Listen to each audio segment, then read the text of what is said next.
ओम श्री परमात्मने नमः। ओम श्री गुरुभ्यो नमः। ओम श्री भवद्भ्यो नमः। देववाणी संस्कृतम ई गुरुकुलम यूट्यूब चलदृश्यम प्रति भवतां सर्वेषां हार्दं स्वागतम। मित्रों, आज हम संस्कृत भाषा शिक्षणम की 86वें पाठ को पढ़ेंगे। अब हम निबंध पढ़ रहे हैं। 2 निबंध हमने गत पाठ में पढ़ लिए थे। उससे आगे आज हम तीसरा निबंध पढ़ना आरंभ करते हैं।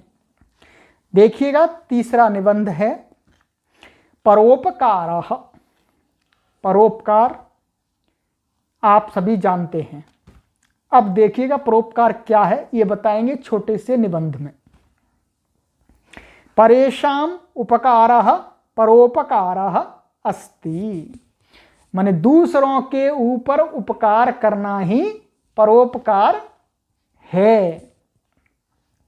अन्येषां हितकरणं निर्धनेभ्यः दानम् असहायानां सहायता एतत् सर्वं परोपकारः एव उच्यते। कहते हैं अन्येषां हितकरणम, दूसरों का हित करना, और निर्धनेभ्यः दानम, निर्धन लोगों को कुछ वस्तु देना, उनके लिए जो आवश्यक है वह, और असहायानां सहायता, और जो असहाय लोग हैं उनकी सहायता करना। एतत् सर्वं परोपकारः एव उच्यते। यह सब इस प्रकार के कार्य क्या कहलाते हैं? परोपकार। संसारे परोपकारः एव सगुणः अस्ति येन मनुष्येषु सुखस्य प्रतिष्ठा अस्ति। अब देखिएगा, संसार में परोपकार ही वह गुण है, ये मन जिसके कारण से मनुष्येषु, मनुष्यों में सुख की प्रतिष्ठा है। माने सुख है उनके अंदर, परोपकार है तभी। समाज सेवायाः भावना, देश प्रेम्णः भावना, देशभक्तेः भावना, दीनोद्धारस्य भावना, परदुःखेषु सहानुभूतिः च परोपकारस्य भावनया एव संभवति। देखिएगा, कहते हैं समाज सेवा की भावना, देश प्रेम्णः, देश प्रेम की भावना, देशभक्ति की भावना, दीनों के उद्धार की भावना, परदुःखेषु सहानुभूति, दूसरों के दुख में सहानुभूति प्रकट करना, परोपकारस्य भावनया एव संभवति। ये सारी चीजें किससे मनुष्य कर सकता है? कब करता है? जब उसके अंदर परोपकार करने की भावना होगी तब। अब देखिएगा आगे, परोपकार करणेन मनुष्यस्य हृदयं पवित्रं निर्मलं सरलं विनीतम च भवति। कहते हैं परोपकार करने से ही, मान परोपकार के द्वारा मनुष्य का हृदय पवित्र होता है, निर्मल होता है, सरल होता है और विनीत होता है, विनम्र बनता है। अकड़ता नहीं है फिर आदमी, कहता है ठीक है जी, मैंने कुछ नहीं किया, ईश्वर ने कर दिया, मैंने कुछ नहीं किया। अब आगे देखिए, परोपकारी अन्यस्य दुःखम स्वकीयं मन्यते तस्य नाशाय च प्रयत्नं करोति। जो परोपकारी व्यक्ति होता है वो क्या है? अन्य व्यक्ति के दुख को अपना दुख मानता है, और जब अपना दुख मानता है तो कह रहे हैं तस्य नाशाय च प्रयत्नं करोति, और उस दुख को हटाने के लिए, दूर करने के लिए फिर वो प्रयास भी करता है। दीनेभ्यः दानम ददाति, दीनों के लिए दान देता है। निर्धनेभ्यः धनम ददाति, और जो निर्धन लोग हैं उनको धन देता है। और वस्त्रहीनेभ्यः वस्त्राणि ददाति, और जो वस्त्रों से रहित हैं, इन पर वस्त्र नहीं है, उन्हें वस्त्र देता है। पिपासितेभ्यः जलम ददाति, और जो प्यासे लोग हैं उनको जल देता है, प्याऊ आदि की व्यवस्था लगवाता है। और क्षुधितेभ्यः अन्नम ददाति, और भूखे लोगों को अन्न की व्यवस्था करता है, भोजन की। अशिक्षितेभ्यः विद्याम च ददाति च, माने और जो अशिक्षित लोग हैं उनके लिए विद्या को देता है, स्कूल खोलता है या स्वयं पढ़ाता है या दूसरों से पढ़वाता है, उनको शिक्षित करता है।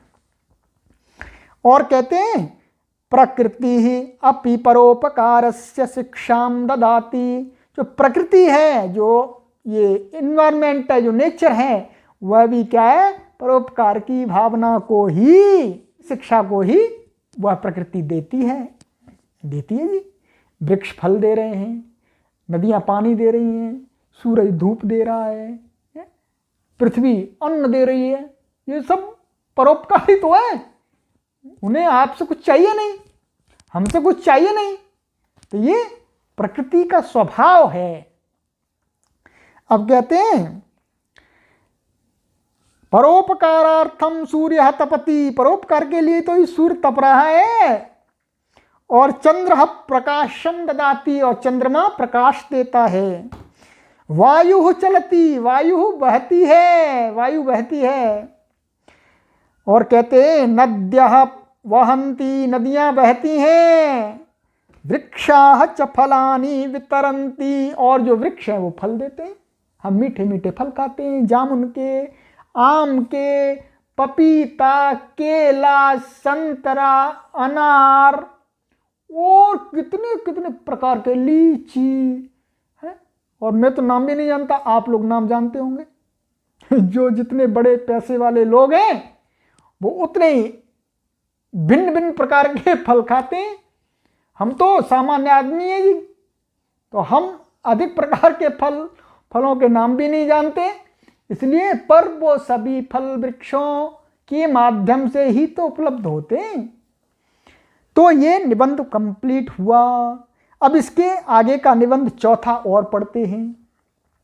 उद्योगः, माने उद्योग मीन्स परिश्रम। संसारे सर्वे जनाः सुखम इच्छन्ति, संसार में सभी लोग सुख की इच्छा करते हैं। न कोपी जनः दुखम इच्छति, कोई भी आदमी दुख की इच्छा नहीं करता जी। कोई नहीं चाहता दुखी मैं हो जाऊं जी। बताओ, आप चाहते हैं कि दुख को? नहीं। मैं चाहता हूं कि मैं दुखी रहूं हमेशा? नहीं। मैं चाहता हूं कि मैं सुखी रहूं, तो कभी नहीं आए। संसार का कोई भी प्राणी, पशु पक्षी कीट पतंगे, सब यही चाहते हैं कि सुखी रहें, सुख ही सुख हमारे जीवन में रहे। कहते हैं सुखम पुरुषार्थेन विना न सिद्ध्यति, परंतु सुख कब आएगा? जब आदमी पुरुषार्थ करेगा। पुरुषार्थ के बिना सुख को प्राप्त आदमी या कोई भी प्राणी नहीं होता है। उद्योगेन एव मनुष्यः धनं लभते, विद्यां लभते, संसारे गौरवं प्राप्नोति, कलासु कुशलतां प्राप्नोति, जगति कीर्तिं च लभते। और कहते हैं देखो भाई, उद्योग से ही, परिश्रम से ही, ये मन ही मनुष्य धन को प्राप्त करता है, विद्या को प्राप्त करता है, संसार में गौरव को प्राप्त करता है, और कलासु, कलाओं में कुशलता को प्राप्त करता है, और जगति माने संसार में कीर्ति को पाता है। फिर लोग उसकी प्रशंसा करते हैं जी, उसका गुणगान करते हैं, भाई वो तो बहुत अच्छा आदमी है, हमारे प्रधानमंत्री जी बहुत अच्छे आदमी है। आगे देखिएगा, ये जनाः पुरुषार्थम न कुर्वन्ति ते न सुखम लभन्ते, न शांतिं प्राप्नुवन्ति, न विद्यां लभन्ते, न कलासु कुशलतां प्राप्नुवन्ति, न च जगति कीर्तिं लभन्ते। कह रहे हैं कि जो लोग, माने जो जना, हम लोग पुरुषार्थम न कुर्वन्ति, परिश्रम करते ही नहीं, आलसी निकम्मे निठल्ले हैं, प्रमादी हैं, उनकी हालत देखिए क्या होती है, उनकी दशा। कहते हैं ते न सुखम लवंते, वो सुख को प्राप्त होते ही नहीं, उनको सुख ही नहीं मिलता, कभी दुखी रहते हैं, इधर उधर हाथ फैलाते रहते हैं, भाई कुछ पैसे दे दो, कुछ पैसे दे दो, कार्य नहीं करते, पुरुषार्थ नहीं करते। न शांतिम प्राप्नुवंती, और शांति को भी प्राप्त नहीं होते वो, और न विद्याम लवंते, ना उनको विद्या आती है, न कलासु कुशलताम प्राप्नुवंती, और वो किसी कला में भी वो निपुण नहीं होते हैं, न च जगती कीर्तिम लवंते, और फिर संसार में कीर्ति कहाँ से मिलेगी उनको, जब आलसी निकम्मे निठल्ले लोगों को कोई उनका गुणगान नहीं करता, उनको अपशब्द बोलता है। अब देखिएगा, उद्योग एव जीवनस्य आधारशिला अस्ति, भाई उद्योग परिश्रम ही जीवन की आधारशिला है, यदि नहीं है तो फिर जीवन व्यर्थ है, पशुओं से भी बदतर है।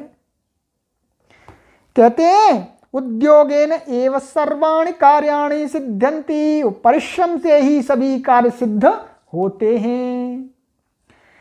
न तो मनोरथ मात्रेण, केवल मन में सोचते रहने से, बड़ी बड़ी योजनाएं बनाने से कार्य सिद्ध नहीं होते कि मैं ये कर लूँगा, वो कर लूँगा, ये दुकान खोलूँगा जी, ये जॉब करूँगा और वहाँ जाऊँगा विदेश में, ये करूँगा, और करता कुछ भी नहीं है तो कुछ भी नहीं होगा। परिश्रम करना पड़ेगा, बुद्धिपूर्वक उद्योग करना पड़ेगा, तब सब कुछ प्राप्त हो जाएगा।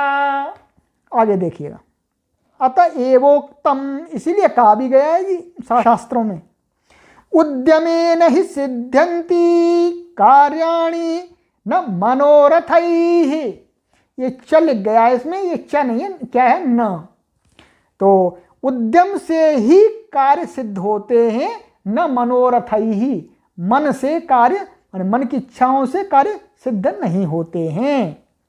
उद्यमेन एव निर्धनाः धनिनः भवन्ति, माने उद्योग परिश्रम से निर्धन लोग धनी बन जाते हैं। और कहते हैं विद्याहीनाः विद्यासु निपुणाः भवन्ति, और परिश्रमी लोग क्या है, जो विद्याहीन लोग हैं, विद्या उनके पास नहीं है परंतु परिश्रम करते हैं, गुरु की सेवा करते हैं, तो फिर वो विद्याओं में निपुण बन जाते हैं। और कहते हैं निर्बलाः सबलाः भवन्ति, और जो निर्बल होते हैं वो सबल बन जाते हैं, दंड बैठक लगाते हैं जी, खूब दौड़ लगाते हैं तो वो सबल बन जाते हैं। और कहते हैं दुःखिनः भवन्ति, और जो दुखी लोग होते हैं वो परिश्रम से सुखी हो जाते हैं, सामान्य नियम है। संसारे यावन्तः अपि महापुरुषाः अभवन् ते सर्वे अपि उद्योगम एव अकुर्वन्, संसार में जितने भी महापुरुष हुए हैं, ग्रेट मैन हुए हैं, उन सभी ने उद्योग को ही किया है, परिश्रम ही किया है, दिन रात एक कर दिया। कहते हैं यह कश्चित् जनः सफलताम इच्छति स उद्योगम एव आश्रयेत्, कह रहे हैं अब दे रहे हैं संदेश जी कि यह कश्चित, जो कोई भी जनः आदमी भाई सफलता को चाहता है, तो कहते हैं वह उद्योगम एव आश्रयेत्, भाई परिश्रम का यह आश्रय ले, निकम्मा निठल्ला ना बने, परिश्रम करें, खूब परिश्रम करें, खूब परिश्रम करें। पैसे नहीं है कोई दिक्कत नहीं है, परिश्रम करेंगे पैसे आ जाएंगे। विद्या नहीं है, परिश्रम करेंगे विद्या आ जाएगी, सब कुछ आ जाएगा। परिश्रम एक ऐसी संजीवनी बूटी है मनुष्य के लिए कि वह मनुष्य के जीवन को सुखद बना देती है, मनुष्य के जीवन को संपन्न बना देती है, मनुष्य के जीवन में खुशियां भर देती है। तो आइए मित्रों, हम भी परिश्रम करेंगे, हम भी परिश्रम कर रहे हैं, आप भी करो, राइट। हम भी आपको पढ़ा रहे हैं परिश्रम पूर्वक, और आपको भी परिश्रम पूर्वक पढ़ना है, और आपको संस्कृत भाषा का महापंडित बनना है, ये आपको संकल्प लेना है। ये निबंध में इसीलिए आपको पढ़ा रहा हूं समझा समझा करके, कि आपके अंदर उत्साह क्रिएट हो, उत्साह, आप निरुत्साह आपके अंदर ना रहे। भाई पढ़ना है, पढ़ना है। अब हमारे पास में देववाणी संस्कृतम यूट्यूब गुरुजी आ गए हैं। अब तो हम संस्कृत को पढ़ के ही रहेंगे, अपने घर के सभी लोगों को पढ़ाएंगे। घर में हम संस्कृत का वातावरण बनाएंगे, सभी लोग संस्कृत में संभाषण करेंगे। ऐसी प्रतिज्ञा कीजिएगा। अब आपको कहीं स्कूल कॉलेज में संस्कृत सीखने नहीं जाना। अहम अत्रैव शिक्षणम कारयिष्यामि, समीचीनम संभाषणस्यापि। तो अस्तु एतां कक्षाम अत्रैव विरमामः, पुनः शीघ्रं मिलामः। तावत् प्रतीक्षतां। सर्वेभ्यो नमो नमः।